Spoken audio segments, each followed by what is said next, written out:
So I was doing an assessment. I found there was a very, very critical service account password, which was modified, which was last changed 18 years back.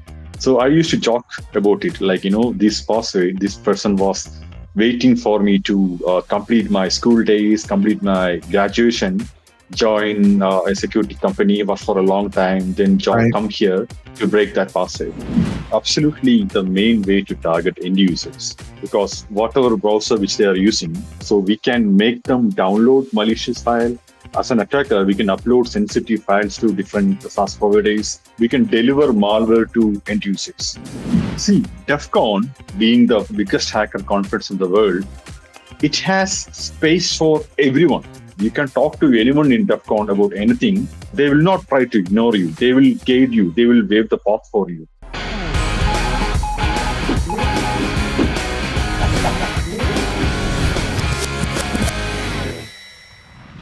When we talk about understanding how attackers think, there's theory and there's practice. My guest today has spent his career on the front lines of the latter.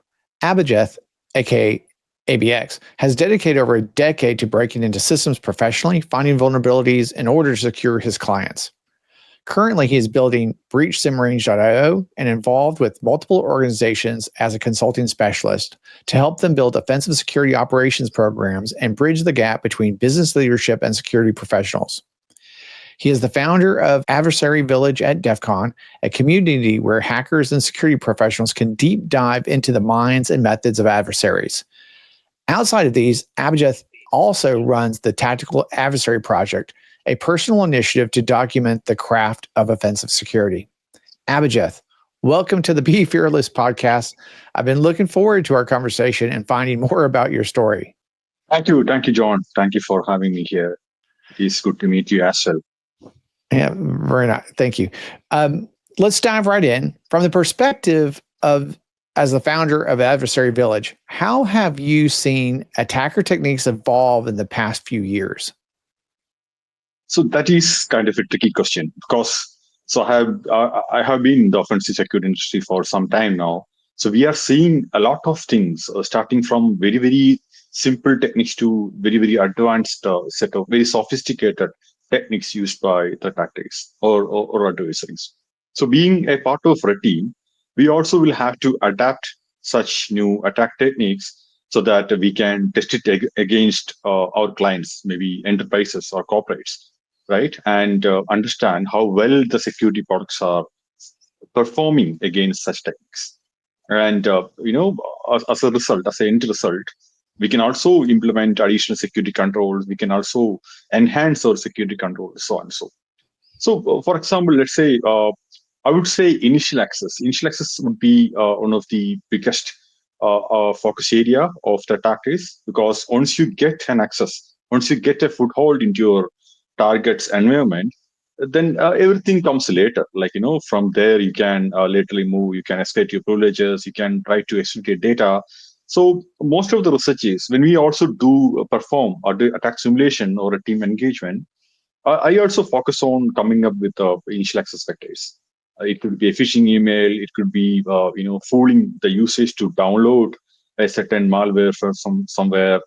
Maybe it could be, we can also try to make them believe it is a legitimate software which is coming from their own system administrator. Or it could be, for example, for banks, maybe it could be an adversary coming straight from Reserve Bank of India. So such techniques can be used to fool users to click the bait and gain access to those environments. Right. So a number of different techniques are available. So you kind of touched on a couple like phishing and social engineering, getting the target to download applications that they believe are coming from their corporate IT and such. I think that kind of leads us to understand why initial access is so important, because once you get in there, like you said, you can just kind of pivot to other techniques that you can use to hit your objective that you're trying to hit. And I think on the adversary side, we're seeing that there is a marketplace for initial access today, right? I mean, it's still you got to establish a foothold before you can continue your attack chain, so to speak. So hit your objective. Is that true? I mean, are you seeing that as well? That is true. From a professional standpoint, we usually look for open source tools which can perform. That is the easiest option. Okay. Perform like bypasses, like defense bypasses to gain initial access to into certain environments. At the same time, we can also purchase professional tooling to create payloads which cannot be detected by an organization's security controls. Let's say, in order to have a successful phishing campaign, we will have to bypass n number of security controls. Let's say we'll have to bypass email security controls, right? So that the phishing payload will land in the user's inbox. From there, we'll have to bypass their outbound traffic. Maybe they are trying to download something, there the proxies or other controls will be there. I'm not naming any products here. So we'll have to bypass them. Once the payload has landed in the end user's laptop, then we'll have to deal with multiple endpoint security products, starting from EDR, AV, DLP, EPMs, different set of security products.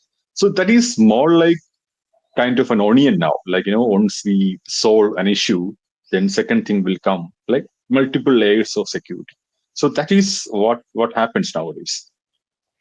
Yeah. When you were saying that, it reminded me of a couple of concepts that I learned early on.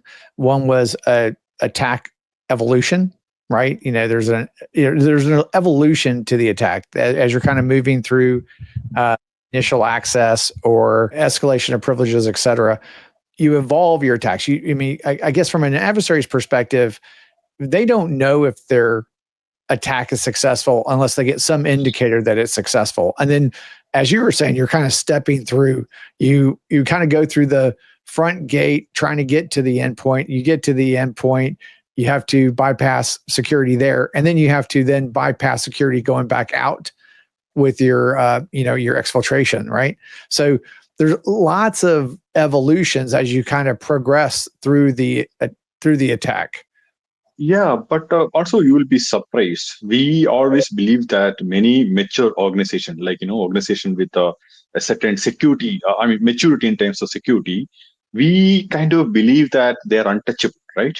Because they are all having different layers of security products, different layers of measurements, right? But still, in some cases, we are able to launch, our payload in their environment bypassing so and so security controls. That is not the issue of the security products, but misconfigurations. Let's say they have not properly validated their security controls. We can also bypass them. But so what I'm trying to say is, you mentioned evolution, right? Security evolution. Even if we are not coming up with out of the space kind of new exploits or new attack methods, we can still kind of try to exploit or kind of circumvent such security tooling in place from an adversary's perspective. So different days, that is kind of, once we performed a certain attack, they have their data, they have their telemetry, they can use it to enhance their security controls, their entire security ecosystem, defense ecosystem. But even though many organizations are, from my experience, they don't have the basic hygiene yet, even though they have the security products. That's a kind of a big gap which I have seen in my experience. Right. So I think right, like you're saying, I think hygiene is probably one of the hardest things. Being a CISO, having worked in financial, tech, manufacturing, et cetera, I feel like hygiene is one of the hardest things. And like you said, it's like we have products, and sometimes I've been in places where I had the best products in the world, but attackers still get in, right? We still have attacks that we're defending against, just because there are seams in the defenses. From my side, I think that, as we were analyzing successful attacks, we would break up the attack into like what the attack was, which I think was a great thing about MITRE coming along and helping us with the tactics and techniques and such. That was great for us to be able to define what an attack was and then configure a defense strategy that allowed us to identify what should have worked, what didn't work, right? And what was working, and then kind of narrow our focus into the misconfigurations, allowing those attacks to continue. A lot of that is good for like red teaming, blue teaming, purple teaming kind of initiatives. And I think we're going to touch on that here in a little bit. But if you were targeting a typical enterprise today, what would be your first move? Where do you look for weaknesses? I mean, as an adversary, how do you decide what to target? So there are two ways of looking into this. One is like from an external perspective, thinking like an actual adversary. So understand the exposure of that organization. That is the basic thing, right? Any organization, they need to have an asset management system. These two things, understanding how many of their assets are exposed to the internet, and trying to understand any vulnerabilities in those systems, and try to exploit them, and looking for breach data. Any of the employees were a part of any known breaches. So these two things will be the very first thing. And secondly, we'll be targeting the usage. Like it's all depend on the scope of the engagement. Like if they allow us, then we will start collecting information about their employees. Then we will start with phishing campaigns or social engineering campaigns to get initial access into their organization. It works in different scoping scenarios. Mm-hmm. Some clients, they will be having their own requirements. They would want us to do gain access only via exposed assets.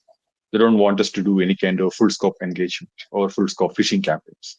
In some cases, they want us to gain access into the organization only via phishing campaigns. So it's kind of change. But once we land into in my experience, almost every attack we launch against that organization, there is a finding, because we get to understand a certain security control is working or not. Right? Let's say if we are unable to send a phishing campaign, then we can assume that, okay, maybe their email security products are working well. We need to come up with a new strategy to bypass such security controls. What my understanding is that you're do some amount of open source intelligence gathering. You check the dark web. You look for, employees that may have been involved in previous breaches. You look for information from other attackers and what they are seeing, what they're publishing on the dark web about your particular customer or your client, right?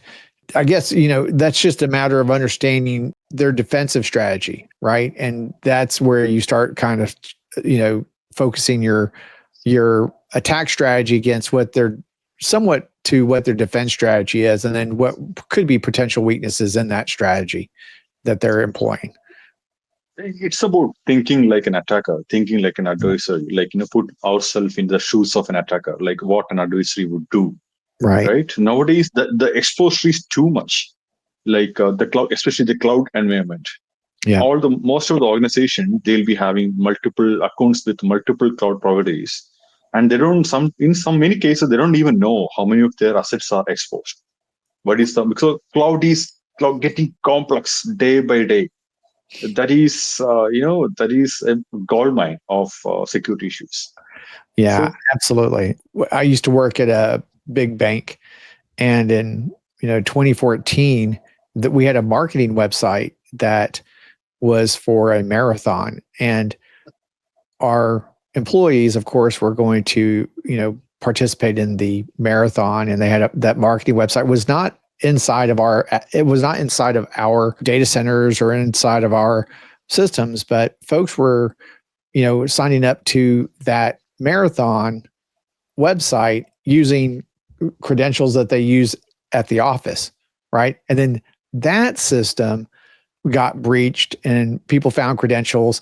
And like you said, it's just like, you have, some amount of business-led IT, those people putting up marketing websites or whatever kind of websites.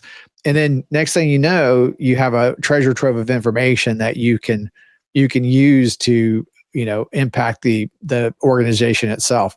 I mean, like you said, I think you're absolutely right. I think the cloud, for all of the beauty and wonderful stuff that we get from it, the value that we get from it as a society, because I really do think there's so many societal benefits that we get from the cloud and SaaS apps and how we operate technology today.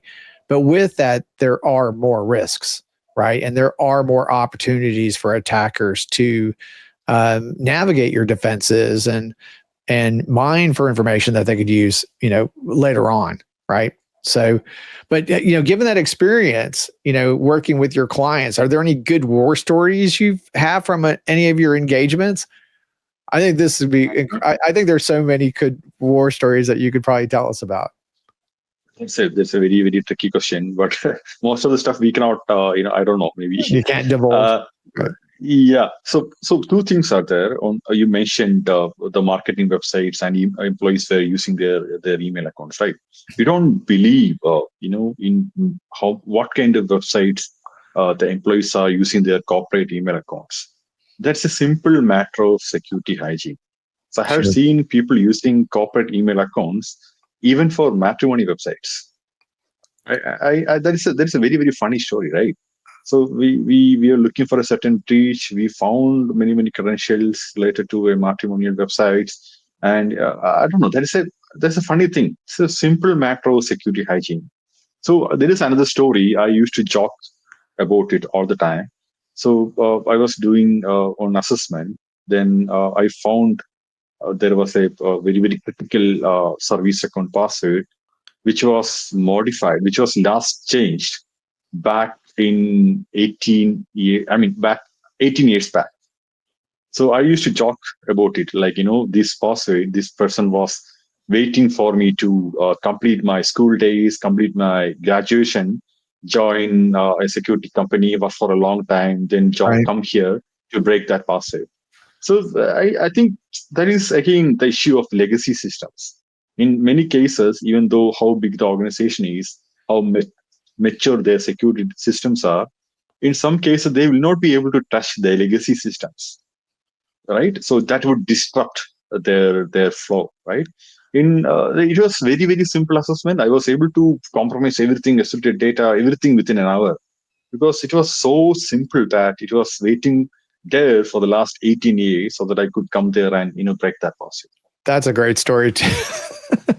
Like you said, I think people are so afraid of, just from a hygiene perspective, I often, my belief is that because of legacy systems and lack of documentation, and because people don't know where credentials might have been pushed into, they're somewhat unwilling to change the credentials. They're unwilling to change, or update software because the system works right now.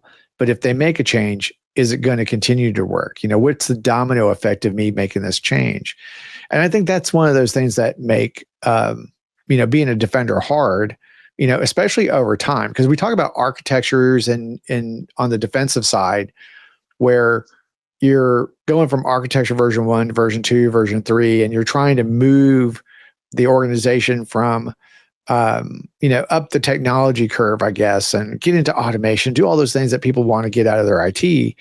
But a lot of times companies have like 20, 30-year-old technology that's sitting in there that they can't change. And those systems don't have the same kind of security technologies or controls available to them that we have in 2025, right? So very, very interesting. Shocking story, 18-year-old password that you're able to glean and get into. That's great. The same thing can be used for Azure systems as well. So that is the second part of it. So that means, is show over, right? So again, like you mentioned, there are continuously working systems which cannot be. That's a very, very good point. Because the newest security policies or control, they are not applicable to the technologies which is there for the past 20 years. Maybe many new security controls which would break them. So that's one of the reason many organizations are still working with legacy systems. Right. Yeah. So, well, let's get back to your roots in cybersecurity. How did you first get interested in offensive security? And how did that lead you to founding Adversary Village at DEF CON? So when I started my career, maybe my education, so we didn't know like this could be a job someday. So we were just playing around, with some stuff. We are some writing some random code, maybe some fishy kind of thing, right? But we didn't know it could be a job someday. So there was I am coming from a stage. I mean, deep south of India, like that is in it's a city called Thiruvananthapuram. We kind of say that Thiruvananthapuram is one of the richest. It has one of the richest temples in the world. So that's what Thiruvananthapuram is. It's like Thiruvananthapuram. It is famous for, right? So there was no in our college or anywhere. There was no one was there so that we could follow his footsteps. We didn't know it could be a job, one day, right? Then after my graduation, I used to work for a small kind of a training organization. Then from there, I moved to multiple organizations.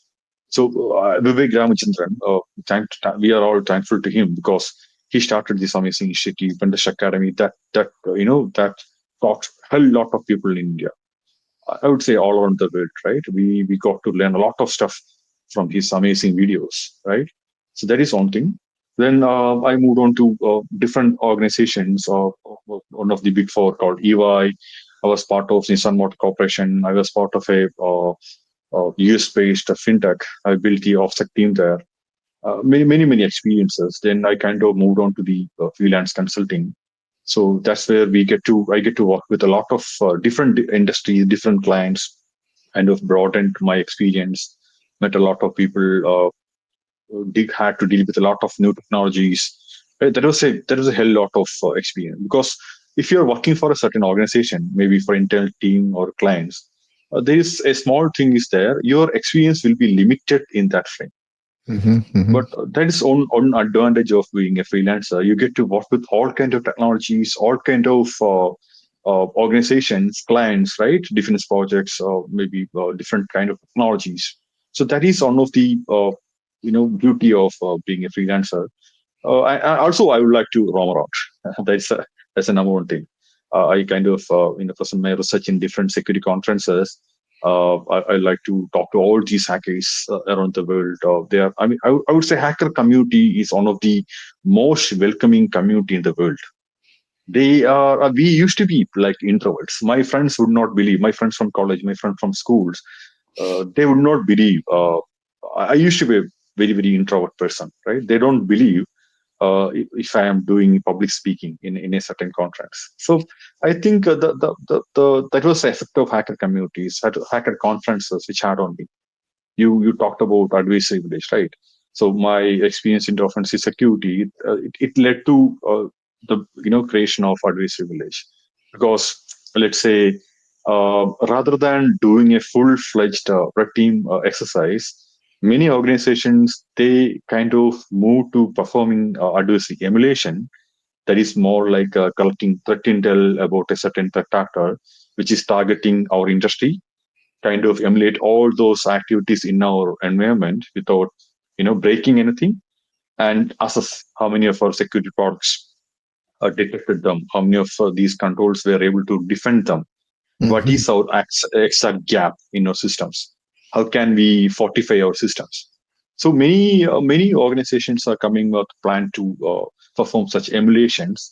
MITRE and MITRE CTID, they are one of the biggest communities contributing so much for the public, for the security researchers to perform such activities in your organization. So then also different tactics are there, different kind of adversary tactics. Many researchers are coming up with new adversary tactics every day. So then we kind of created this idea and submitted to DEF CON. Like, okay, so we want to start a new village, and we want to include all these ideas in place. And the DEF CON was kind enough to include us as part of their big group of villages. So we have been organizing Adversary at DEF CON since DEF CON 29. That is going to be 5 years, 5 long years. So we make a platform for the researchers who are doing a lot of research on adversary attack simulation, regional attack simulation, research on threat tactics, right? The tactics used by the tactics, nation state sponsored the tactics. So that is kind of the goal of Adversary Village, to make an open security community for researchers and organizations who are doing so much work into, adversarial activity research. Like you said, I think that the hacking community is very diverse community, and it's so much different than working in an enterprise. I feel like working inside of a big company, just feels very heterogeneous, right? It all feels kind of the same. You're always dealing with the same kind of people, or that are very similar to the leadership, I guess, of the company, right? So, but in the hacker community, if you're not accepting of other people, it's really hard to kind of get along or get any help. You kind of have to accept all kinds if you're going to do it, which makes for a very welcoming community. So I always enjoyed DEF CON and Black Hat. My first conference was back in the old days in Houston. There used to have a conference called HoHoCon back in the late 80s, early 90s kind of time period. But yeah, very welcoming community. So you had the idea that y'all would set up this Adversary Village. DEF CON sponsored you, and then 5 years. What are some of the interesting things you've seen? I mean, what's something like? I imagine that every DEF CON you're learning something that maybe you hadn't thought of, or that you use today. What's one of the more interesting experiences that you had at Adversary Village that you can share with us? So the very first thing would be meeting all these people, right? Right. So because Dave Kennedy, so we used to read his articles, the tools he used, right? He did the keynote of very first Adversary Village. I got to talk to him. I got to meet him later. So there is a personal experience, because you get to see your heroes. Also Jeff Moss, the founder of DEF CON, we got to meet him in person, because when I was in school, I used to read about the DEF CON hacking conference, and when I got to college, I used to download and watch the videos uploaded into DEF CON media server about different talks and stuff like that. So we got to meet all these people who you respect and love so much, right? That is one thing. So technically speaking, you get to be a part of a clan where you get to reach out to them. For example, let's say if you are having a technical difficulty, then you can reach out to these fellows and ask them, like, okay, I am kind of stuck with something. Could you please help me? So they're so welcoming. That is one thing. So a fun fact about DEF CON is, like, I always go there with a brand new sport shoes, right? Because they are easy to walk with, right? When I come back, I always have to change the shoes, because we'll be walking for 3 days continuously. There is a huge place, right? Yep. Continuously. So we always will have to, exactly. We always will have to change the shoes. That is one thing. And the ecosystem that is growing day by day.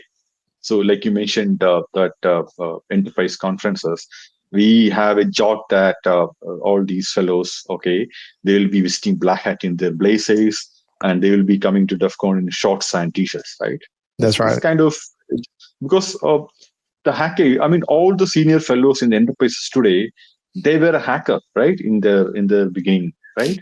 So that is exactly. Yeah. That is a very, very nice thing. Yeah. I think it's, there, from my perspective, there's technical CISOs and non-technical CISOs. And most of the technical CISOs I know, they, had their hands in technology and hacking and doing things, when they were younger. It's a great community. Like you said, there's so much to learn. There's so many different things to, so many people to meet and get help from. It's a great community. And then you also started something called Tactical Adversary. Yeah, because that is more like a personal blog. Oh, so, okay. I used to, in the beginning, I used to blog in different platforms like WordPress and Blogspot. Then later, I kind of migrated everything to Tactical Adversary. It's more like adversary tactics then kind of, tactical. The one who does the tactics became tactical advisory. Love it. Because there is a small history there. For example, that is like when I was in school, I was not a big guy. I used to be bullied a lot. Oh, Right. wow. Then my mother, she decided to join me to a karate school, a martial arts school. Hmm. Hmm. So I kind of tell this story everywhere because I like to share that. So once you get into a martial arts school, the very first thing they will teach you is how to take a fall, right, without hurting yourself. Then different training regime will be there, like hardening your body, learning small techniques, then a combination of techniques. Then they will give you a partner to spar with, right? Then by the time you get to a certain level, you can fight with your opponent. But things will change when you get into a street fight. Street fight is very brutal. I would say a street fight is similar to a threat actor targeting an enterprise. That is going to be brutal. All of your training will not work that time. You will get beaten up for the first time. Then again, you will go back to your school, your dojo, and you will learn, okay, how can I deal with a street fight? So that is the idea behind continuous adversary emulation. That is more like you train, your organization is training, your organization is performing all these attack techniques against your different systems, continuously hardening all the security controls. By the time a street fight come into picture, that means an actual adversary group, an actual threat actor comes to your organization, you get to defend yourself. You don't have to fall on your back. You get to defend yourself, right? So I kind of use this methodology everywhere, because that exactly what we are doing, right? In the enterprises, we are continuously, from an offensive perspective, we are continuously attacking the systems, continuously trying to uncover the gaps, continuously helping the defense teams to fix it, right? So by the time someone actually comes to you and attacks you, you get to defend yourself, because you know the techniques that adversary is going to use against you. Yeah. At least some part of it. Yeah. That's a good, I love your analogy. I mean, it is, I sent both my sons to, karate or, martial awesome. arts, and and I think they had great experiences, right? But it is exactly that. There's always someone that's more senior than you. Everywhere. I don't know who the most senior martial artist guy is in the world, but usually there's someone that's more senior than you. Right. And you're going to take a hit, you're going to take a punch, you're going to fall, just like when we're defending a system, and our job is to learn from it. Right. And I'll tell you, I don't believe that we in our cybersecurity practices inside companies, and I'd love to talk to you about this some more here in a second, but I don't think we're learning enough, right? Because there is a strategy in purple teaming, as a CISO. I mean, it's one thing to have a red team, have an objective, they drop they parachute behind the line, and then they go and they do their things from outside, from where we gave them access to the environment, right? And then the blue team doesn't know anything about it, and then they come back and they say, you failed here, sock, right? But you didn't know what was going on. You didn't have, you weren't prepared, which is, look, that's not a bad learning experience, but I think there are better learning experiences, right? And I think that one of the and I don't mind doing red teaming as a CISO. I don't mind buying red team. I don't mind keeping the blue team in the dark, because I want to see if something's going to happen, or if or that theory or that objective, can be obtained without being noticed, right? And for me, it's a learning experience, right? And for the audit committee, it's usually a learning experience as well, right? So, and again, there's nothing wrong with failing. I will say it's not that you failed. It's not that you got knocked down. It's really, how do you recover from it? Are you going to be defensive, or are you going to learn from the mistake? Are you going to shore up your defenses, right? And do what you need to do to bring your skills up, whether those are red teaming or actual attacks that are happening on your environment. You got to learn from it. And I will say that I feel like many companies aren't learning from the attacks that they're seeing or the red teaming that's happening. They kind of go into kind of a defensive feel, like that was unfair or that wasn't our fault. And they blame the user for clicking a phishing link when we didn't have our technology configured correctly. But let's go into that a little bit before we talk about other kind of topics. What's a good red team, blue team, purple team kind of program from your perspective? Do you like purple teams? Yes, I do. I do that for a living, right? Because adversary simulation, performing adversary simulation, then we get to sit with the blue teams, and we are telling them we are not the bad guy. We are here to help you. We work for you. So there is a saying: red teams work for the blue teams, right? So we work for you. We kind of uncover everything. Then we are helping you to get it fixed, right? That is purple teaming or continuous attack emulation. That is more like a collaboration between all the teams. Many organizations, things are happening in silos, right? Agreed. So that is not a good thing.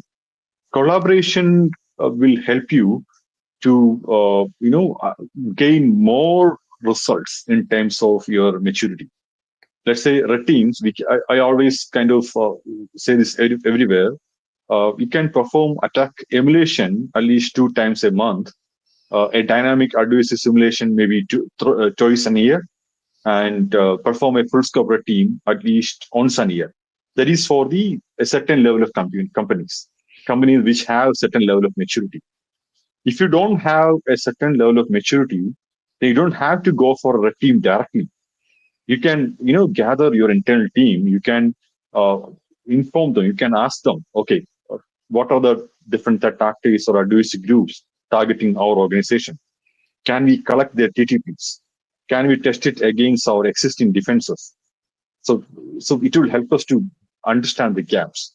After fixing a certain set of items, then we can go to the street fight, right? Then we can go to the team and full scope team engagement. That would bring us a lot more value. So it doesn't bring you a lot of result. If you don't have a certain maturity model and go into the team engagement directly, that is not the case. So, and also many organizations ask that, do you have to build an internal team to perform such collaborative exercises, adversary emulation exercises? That is not the case. Many companies are having endpoint product managers. Their only job is to deploy antivirus and agents into laptops or endpoint systems and configure the policies. We can utilize them to come up with certain test cases against that whichever product which they are managing, right? So I would always go for the collaborative purple team. So that brings more value in terms of enhancing your defenses. Yeah, I agree. On the enterprise side, what happens is people come to work every day. They want to get their job done, right? Then they go home, right? But that endpoint guy, he's going to make sure all the agents are working. He's going to do this. He has his own set of problems, right? And then the SOC's next to him, right? Or around him, or there might be some other security engineers on IDS, IPSs, your proxies, et cetera. You have some cloud security guys, and everyone's busy doing their job, and which is good, right? But at the same time, finding those opportunities to, work together on a little project to learn from the person sitting across the aisle in that different department and finding out what's their frustration. Because like the SOC is usually frustrated about how many things they see and why are they seeing it, and it was a false positive or it wasn't a false positive. And is there something in the noise that the SOC's seeing that is a misconfiguration that will be taken advantage of eventually? Because even if it's just alert fatigue, right? And they miss the real attack because they've seen this one happen so many times in a false positive that's gonna lead to some problems. But I definitely believe that teams should be talking to each other. They should be finding ways to work together. I think purple teaming is great. More the better. I like your adversary simulations, and your timelines for doing that every couple of weeks. I think that's for like maybe more mature organizations. Like you're saying, it's like when you get into maturity, you want to do adversary simulations on a pretty regular basis from outside, so that you can check to see that your logs are correct, that your defensive technologies are configured correctly, that you're seeing what you're supposed to see. Because it's not always about the red team winning. It's really about making sure that your defenses are continuing to work as you expect them to work, because change happens, and then next thing you know, something's out of whack, and now you can't detect something that you used to be able to detect. I'm gonna switch the conversation to browser security a little bit. I think that, as we were talking about earlier with the advent of cloud and SaaS products, that there's kind of somewhat of a treasure trove of information that's out there in all these SaaS products. And I think from what research we're doing, from at SquareX, what we're seeing is that people are spending a lot of times in browsers, right? I mean, in some cases, I've seen research that says that more than 85% of a employee's time is spent in a browser, going from one application to another application to another application. In a SaaS app, they're all being kind of deployed as web apps. Do you believe that browsers are a primary gateway for attackers? I mean, what are your thoughts on it? What do you think that our initial access and other kinds of attacks, are they the main way that attackers are getting in, or at least traversing? So that is absolutely the main way to target end users, because whatever browser which they are using, so we can make them download malicious file. We can make them. We can, as an attacker, we can upload sensitive files to different SaaS providers, right? Mm-hmm. Yes. We can deliver malware to end users using n number of different techniques, including HTML smuggling, right? So different type of attack vectors are there to target end users. For example, many organizations, mature organizations, when I say organization, maturity, I mean, they have certain level of maturity, right? So they have web proxies.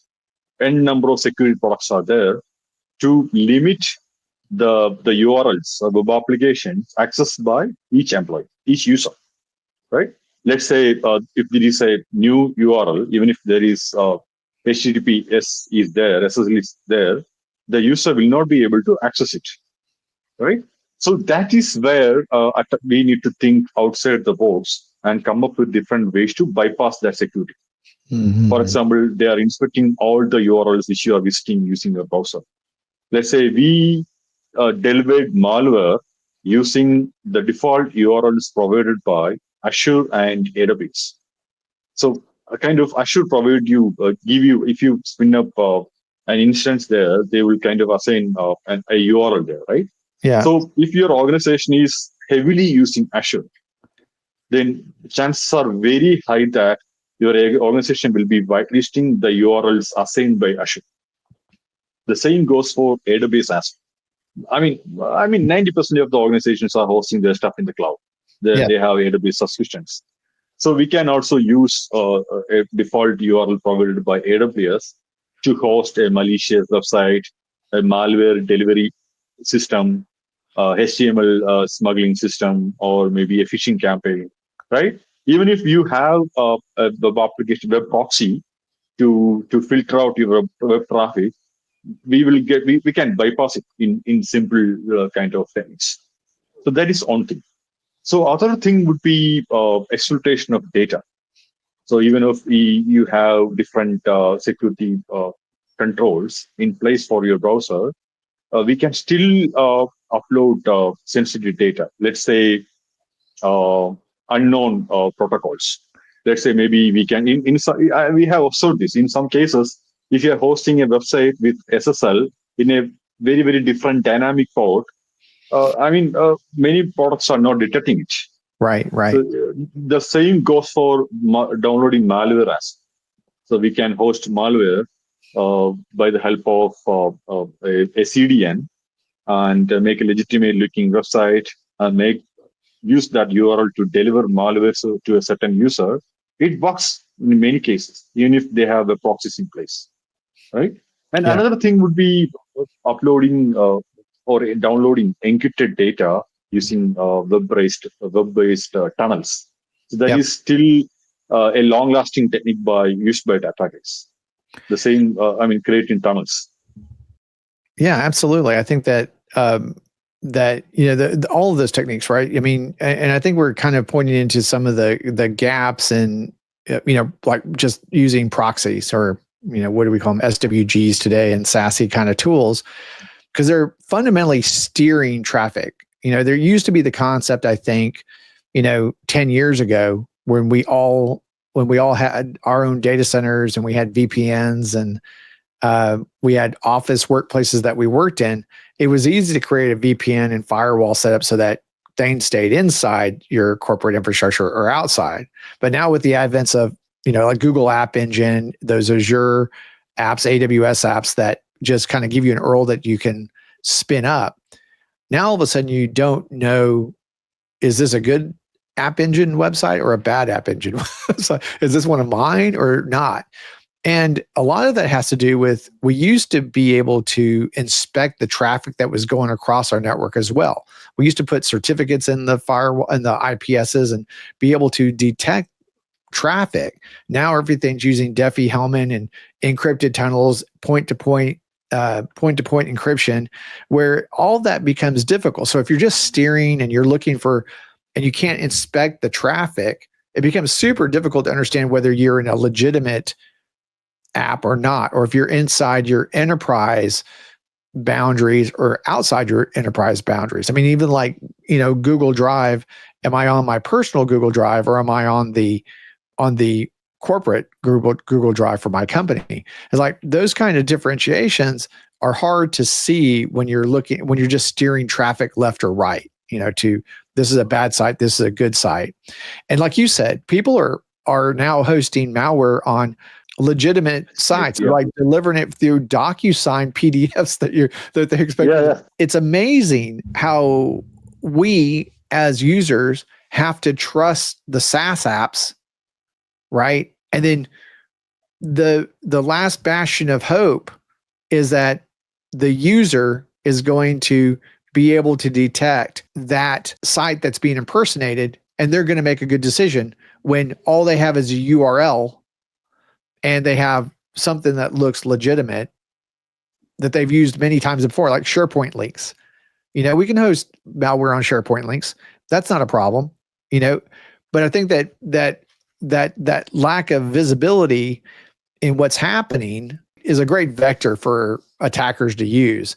And I think from our perspective, that's where we're trying to get into like browser detection and response and look at all the protocols and really kind of bring that EDR kind of capability inside the browser so that we can make those differentiations, because it's all in clear text for us. So in that case, like if you were advising a CISO on browser security, what would be your top 3 recommendations? I mean, do you have some recommendations for a CISO? I can say 100 things. Okay. Because the very first thing would be limiting, enabling the allow list mode. I mentioned the Azure or AWS, using Azure or AWS URLs. You cannot block them entirely. Right. Because if your organization is heavily based on AWS, then if you're blocking it, then entire flow would disrupt. That's right. So the only way would be going forward with the allow list, but that will make the job of a normal technician a hell lot more. Yes. So they will have to come up with all the testing URLs and create a list, add it to your web proxies. That would make the job a lot harder, but still that is the way to go.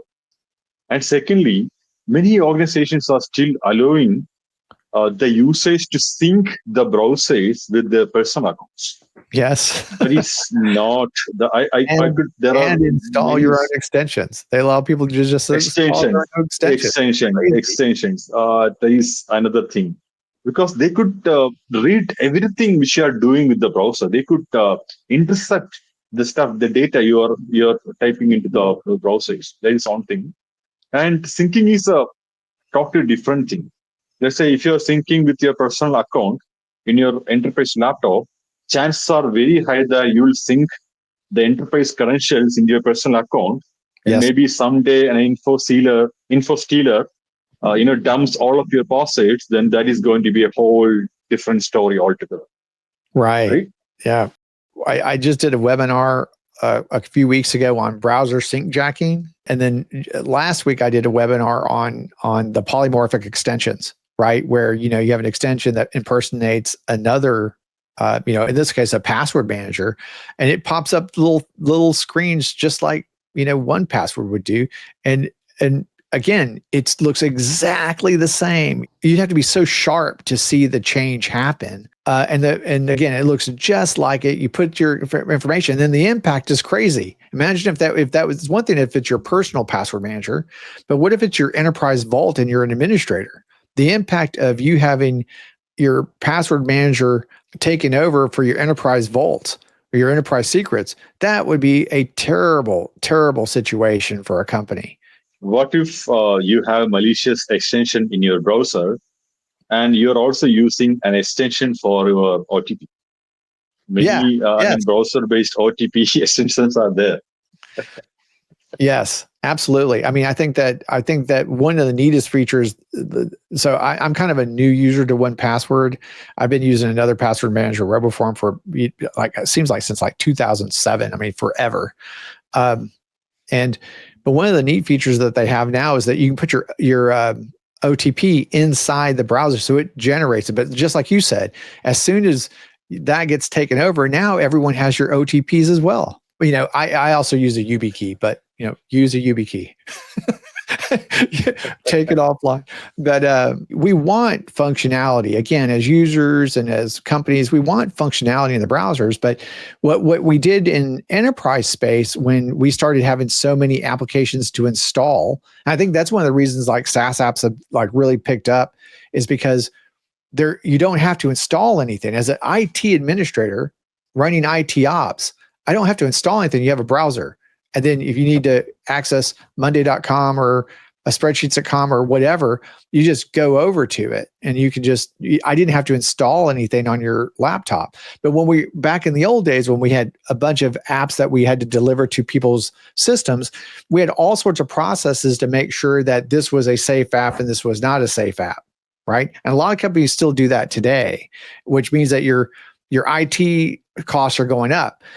A lot of companies decided that, that really wasn't worth the effort. And they just put EDR tools on their system so that they could manage the risk and the reward of allowing people to use apps, but at the same time, protecting the system.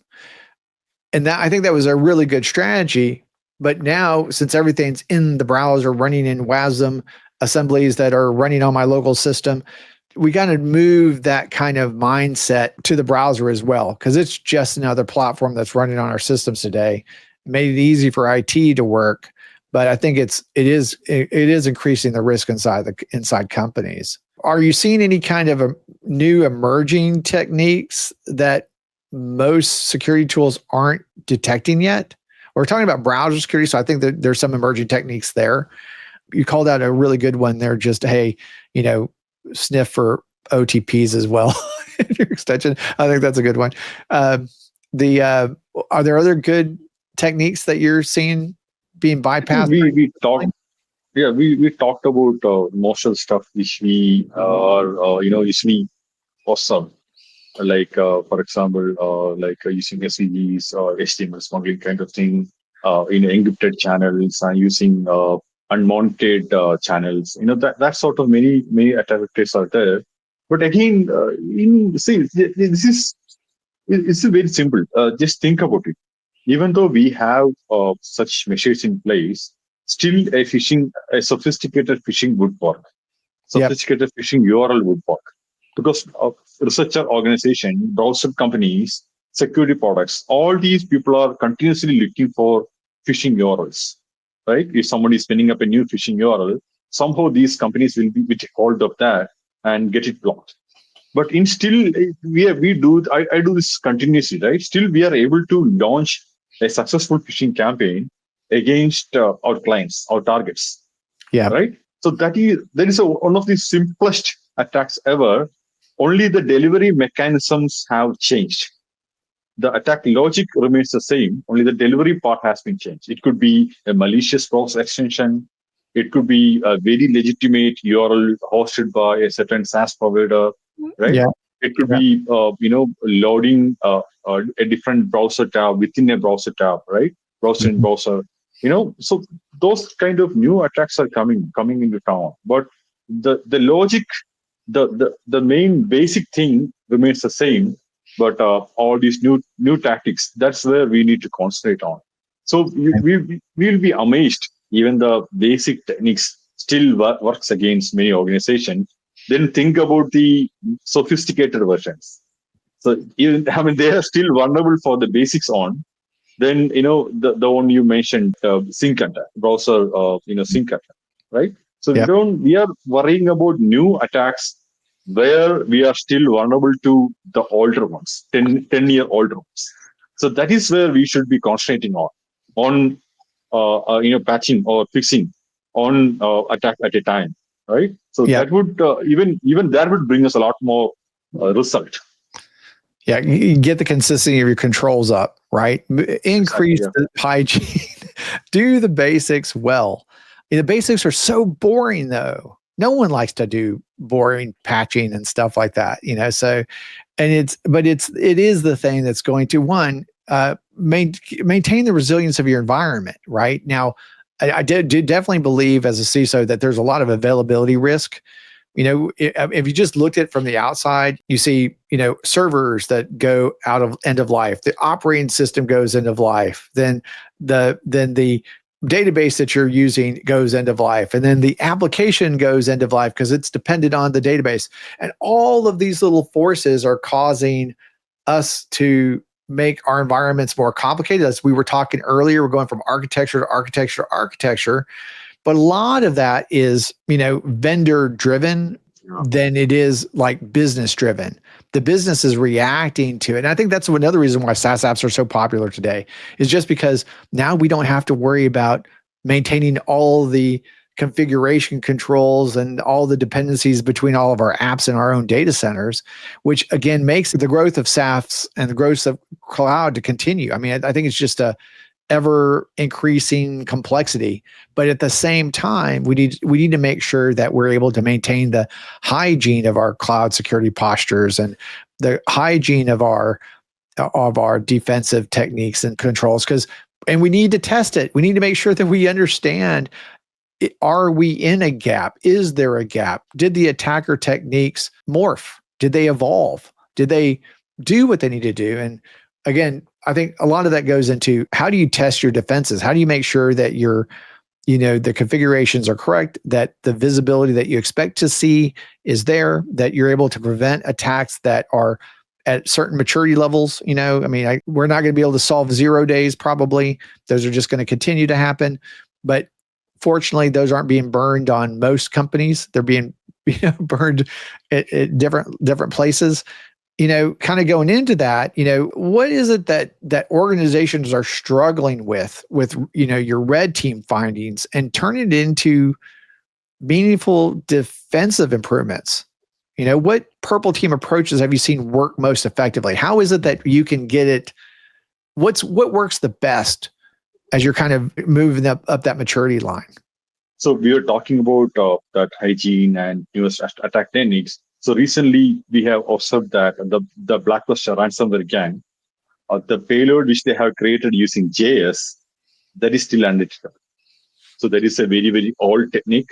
Create Yep. payloads using JS and load the shellcode into the memory using browser. I mean, that's a very, very old technique, right? Yep. So Yep. the stuff, the initial payload which they have created, that was still undetectable. It at least a couple of days ago, the Yep. researchers have tested that with against different endpoint security products, and it was kind of undetectable. I mean, it's kind of amazes us, right?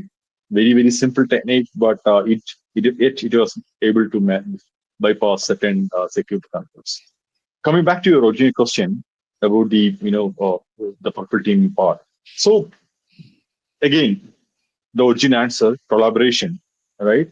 We need to have the proper approval, proper blessing of the security management, Mhm. and going into different teams as the messenger, not as the advisor. So I talk to a lot of teams, a lot of team members as their friend. It's not like we are there to uncover all the stuff they have buried upon. No, it's not. It's not like that. So we are there to help them, right? So I would talk to them like very friendly. Okay, we are coming up with maybe a 5 different items to test against a certain security products. We are not doing a full scope of teaming. We are only testing against a certain security controls, and these are the stuff we are going to do. And we need your support. We need your help so that we can get it fixed. So we can ensure you that the manager is not going to be angry with you. So that is like de-escalation part, right? That is very, very tricky. So what we are trying to, we can work together. To your job is to deploy things. Our job is to understand any gap if there are any gaps. So that's what we are trained for. That's what you are trained for. So let's work together. So then we would sit with them to understand how they have deployed the so and so product, any product. It could be any product. Then we would test it against them. Before sharing the findings with the management, we would share the findings with them and come up with the solution. Then we bring it to the manager. So in that case, the team which you are working together will not be the culprit when the manager asks them questions. So we Yeah. are bringing them the problems we identify. At the same time, we are also giving the manager the solution to address it, working together with the security, whichever security team was there.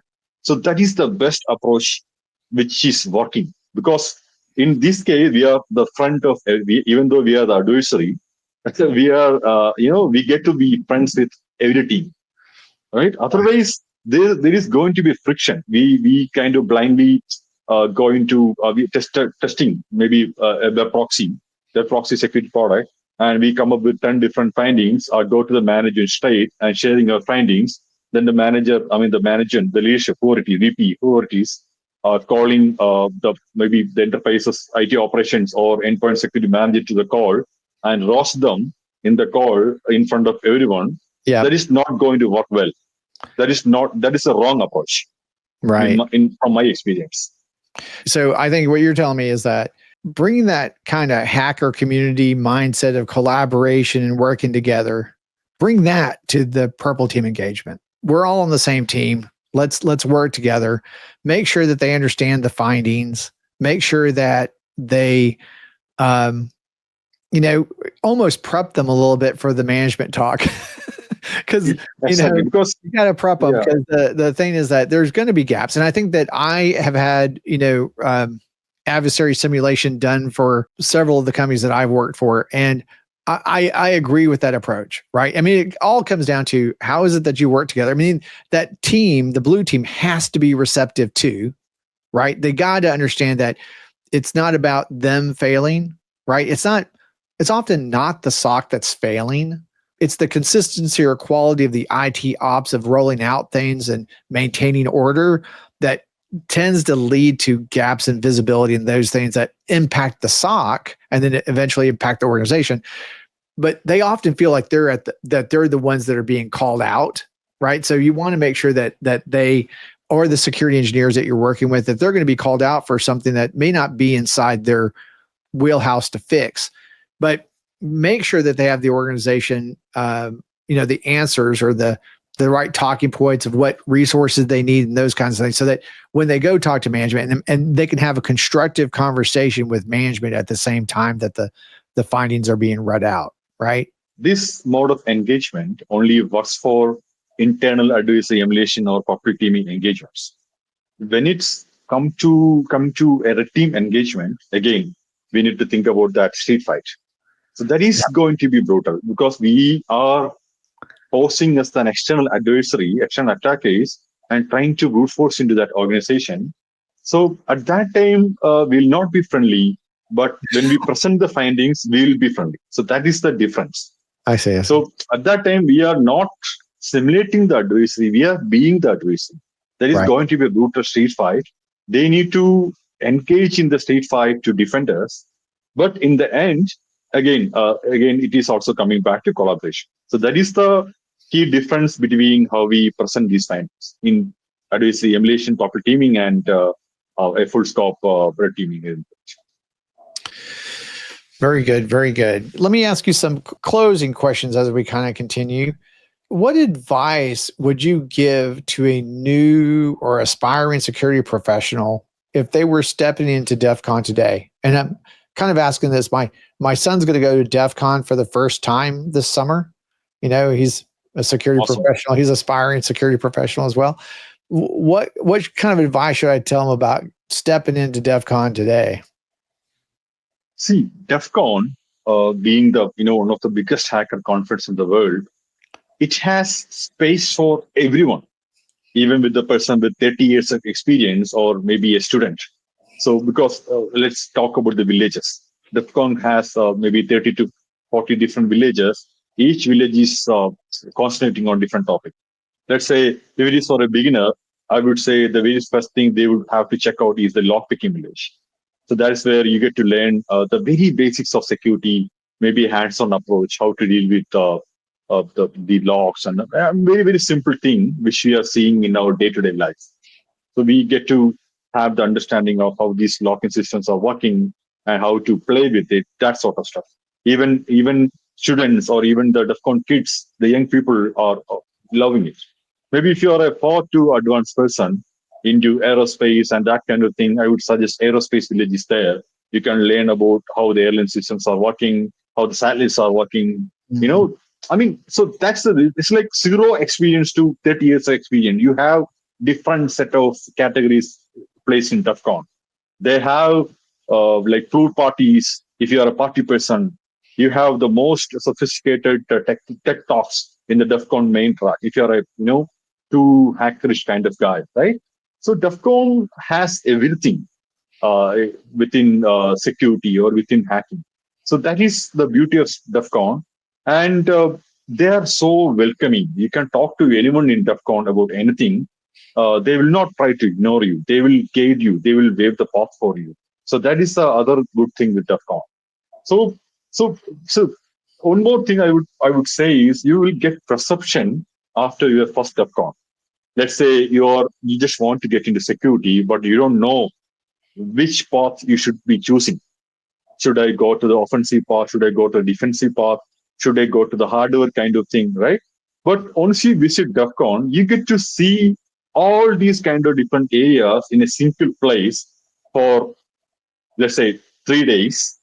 And after DEF CON, your perception will change. Okay, I think this would work for me. Okay, I should pursue that. I should follow that industry, right? That kind of perception would come into picture. I think that is one of the coolest thing about DEF CON. And you can also make a ton of friends. You can reach out anytime you want to. One more thing, it is not only DEF CON, it is called Hacker Summer Camp for a reason, because 4 or 5 different events are happening for 2 weeks. Like Black Hat is there, DEF CON is there, B-States Las Vegas there, Diana Initiative is there. All different events are happening there. You get to taste a different set of dishes and you get to decide which is my favorite dish. I think that is a simple way to put it together. I love it. That's a great analogy too. So it's I'm excited about getting back to DEF CON now too. I mean, I think that, just from my experience, our security problems are actually pretty similar with respect to different industries, right? And there's so much to learn, not just in your own industry and the own technology you're using, but the industries that are next to you, because they might be on a different part of a maturity curve and a different problem that you may be entering or exiting, and you can help, right? So there's so much opportunity to share knowledge amongst everyone. So I think that's great. So our last guest asked, what's the next big thing that you need to learn? And it doesn't have to be inside security. What is it that you want to learn next? If it is not security, I would like to learn, many other things. So I learned, let's say, I did a motorcycle tour of, India back in 2016. It was like 35 days right? We covered most of the states in India. So during that time, I learned how to change the tire of a motorcycle and fix engine issues, maybe smaller engine issues, maybe playing with the carburetor, maybe fix the cables, like maybe the clutch cables, accelerator cables. So I learned that during that ride, not before the ride, right? So similar to that, I would say I would love to learn a new skill. If it is not security, is like it's we are learning every day. We are learning after every discussion. We are learning after every meeting. We are learning new things after almost every email, right?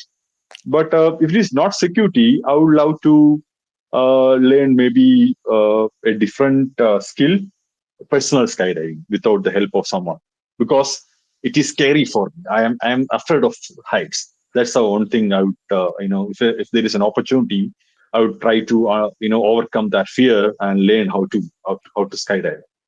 I'm afraid of skydiving too. My brother skydives.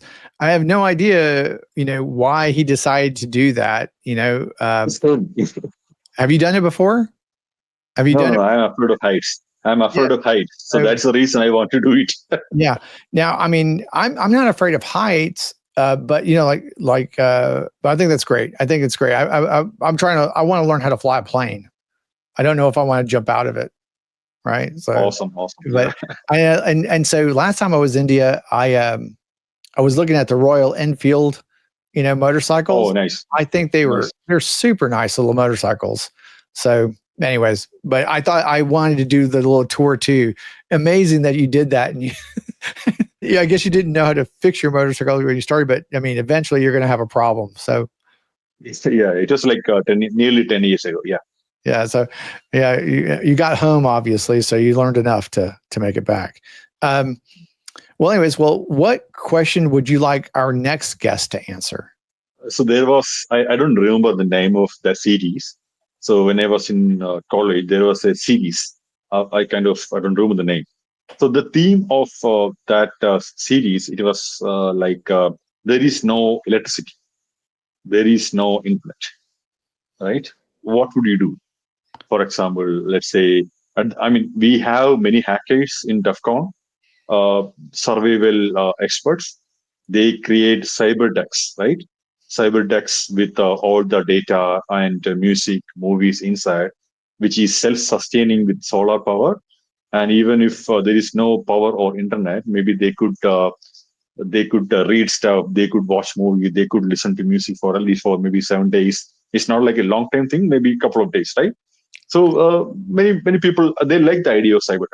So my question would be, if there is no internet, if there is no technology, if you are a technology person, if there is no technology, that is the baddest thing can happen to someone, right? So what would you choose as a career if there is no technology or there is no internet? So that is my question. Great question. Yeah, that's a great question. Because I mean, even kids today, they've only had technology. There was no time before they didn't have technology at all. So yeah, that's a great question. Well, thanks for joining the podcast today. Thanks for being a guest here. I really appreciate your time. And I loved our conversation. Thanks much. Thank you, John. Thank you.